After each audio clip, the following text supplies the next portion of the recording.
Hello, my name is Marcus, and welcome to my channel. The other day, my daughter expressed to me that she wanted to go see the movie If.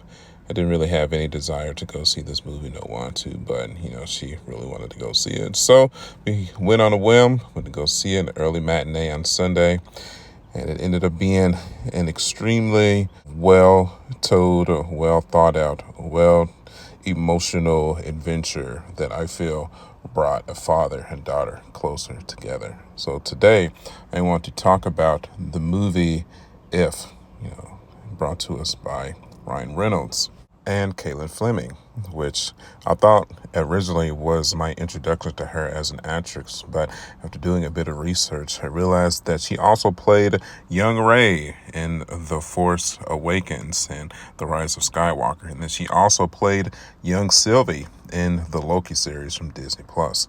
So very cool to see her sort of graduated to the next phase of her acting career. I loved her in this movie.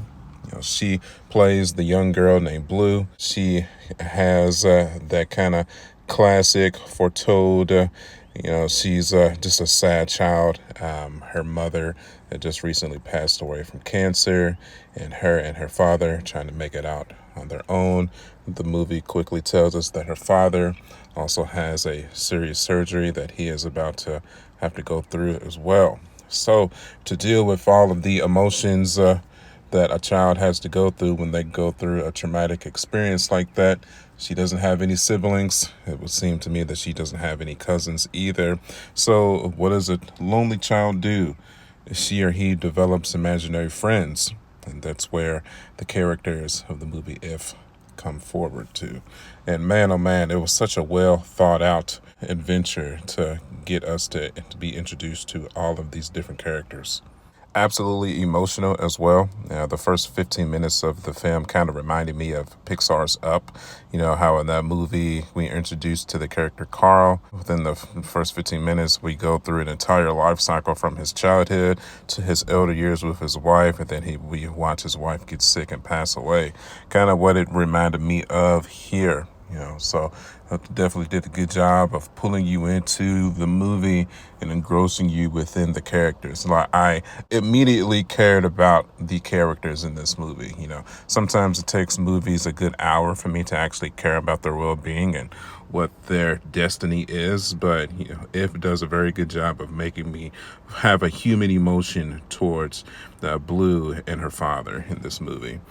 Steve Carell plays the big purple monster that you're looking at right now.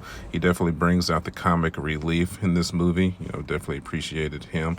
Aquafina makes an appearance as well. She plays this bubble.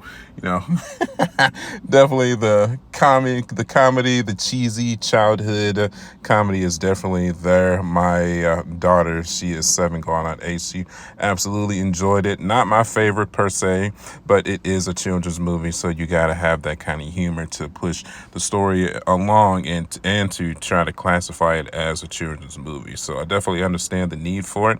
So, I mean, I got some enjoyment out of it, just not my favorite. Ryan Reynolds portrays the character Cal in the movie, the Blue's next door neighbor, and kind of introduces her to all of the If friends. Oh yeah, If is the term that they've come up with that, it's imaginary friends, IF. So that's why they're called them Ifs. That's pretty cool if you're curious about the movie. Well, hopefully, if you're watching this video, I'm assuming that you've seen this movie as well, and then just getting my take on it. So obviously be careful for spoilers here. So the whole premise of the movie is Blue learning that she can see all of the imaginary friends, right? So once she meets Cal, she sees the Cal can see them as well. And then they kind of notice that they both have this power together. So they become a team and figure out that, nobody else can see the imaginary friends anymore because their particular owners either grew up or they have forgotten them. So they're trying to get all of the ifs to new children that might potentially need them, and they're trying to get them maybe back to their adults who, obviously used to be kids. They used to be their friends, but since they become adults, they have forgotten about them. And in this world, once you forget about your if, you can't see them anymore, which makes sense. I didn't have an imaginary friend when I was a kid. I had two brothers growing up, but I would definitely see that single child syndrome if you don't have very many cousins to play with, or if you don't have any siblings in the same house. I guess you can definitely fall into that trope of having an imaginary friend. My daughter is a single child, so I think that's why it really, touched her more so than other kids, because I know for a fact that she's had imaginary friends before as well. Mom and dad just get busy with work and just all the adult tasks that we have to, take care of for society. And sometimes we're just not available to play. Of course, we do play. We are parents, but, sometimes, you have to use your imagination, especially when you're a single child, to, just get through the day. So I think my daughter really grasped that terminology, and I think that's why she was so engrossed within this movie as well. And I kind of felt that through her as well, which I think is why we both enjoyed this so much. And add on to the fact that we had our Broadway numbers, was a lot of singing, a lot of dancing, which of course, if you follow my channel before, our relationship, I'm a Disney guy, so that's right up our alley as well. We do Disney World and Universal Studios all the time, do Broadway performances, so it's definitely a father-daughter's dream kind of movie if you're into that kind of stuff, for sure. It was funny once we got done watching the movie, the first thing that she said, Dad, this would make a really good Broadway performance. And I was like, honey, that is correct. I agree 1000%. So definitely the kicker of the movie is the main premise of them trying to get the if instilled with new kids and their old kids that they can't see anymore, but figuring out the trope of getting the people to be able to see the ifs again is just remembering a psychological connection that caused them to be created or caused them to be linked together in the first place. And just seeing that whole process, like, for example, Blossom was Blue's grandmother's if. The if that you kind of see at the beginning of the video that's black, kind of looks like an old school cartoon. They have their psychological link through dancing. So it was kind of a foretold within the movie that once we meet Blossom, we find out that she's been trying to reconnect with Grandma for, years, and she just hasn't been able to see her. But Blue is able to figure out that if you just have her reconnect with her love of dancing, then, she can reconnect with her imaginary friend, and they're able to do that. It was absolutely beautiful. I admit I got relatively emotional. My daughter did as well, watching that scene, watching her dance, watching the music play through, seeing that warmth, that orange glow materialize within Blossom and within her grandmother, kind of showcasing, love as an outer presence, as something that you can see.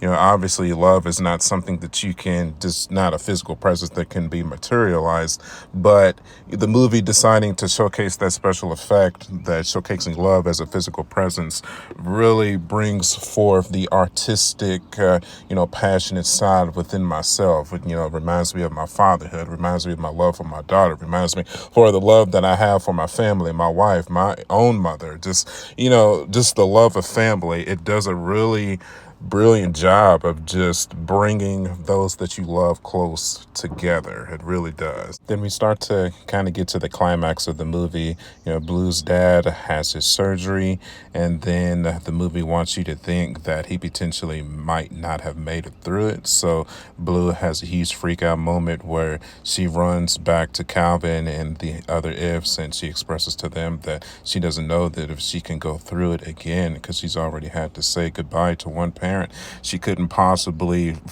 gather the strength to have to say goodbye to her father as well. And Calvin is able to give her the strength, give her some encouraging words to go up to the hospital to see her father. And it's kind of where the movie starts kind of hinting that Calvin is more than just her next door neighbor.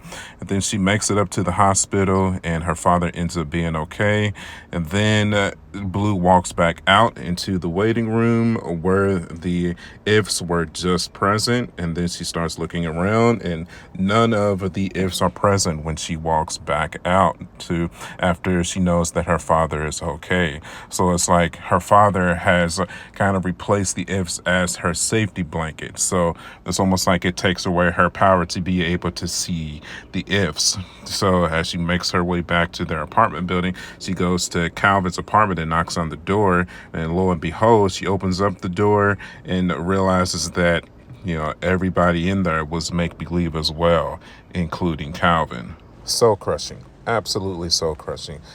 What's funny is it kind of reminded me of The Sixth Sense, where you think that he's just a psychologist helping out Buddy, but ends up being a ghost that he sees, that thinks he's alive, but he's dead, but he just knows that he's dead. Even though I think in this instance, I think Calvin already knew that he was an imaginary friend, but he didn't want to just flat out tell Blue because, of course, they were together during her younger years when she was a little girl.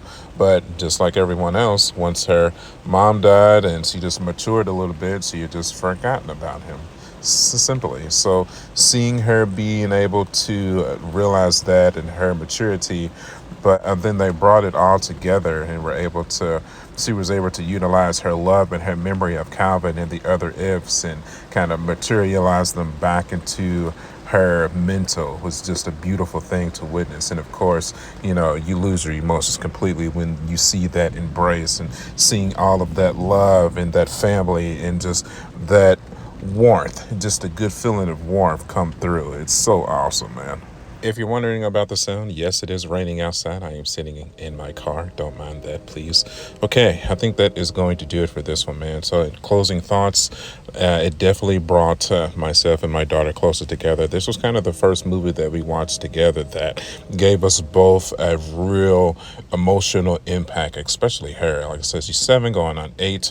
It really touched her in a way and broadcasted her emotions unlike I had ever seen before. And me as her father, I was able to give her some really good life lessons, some good teachable moments, just to produce her or mold her in the beautiful member of society that I know that she is destined to become.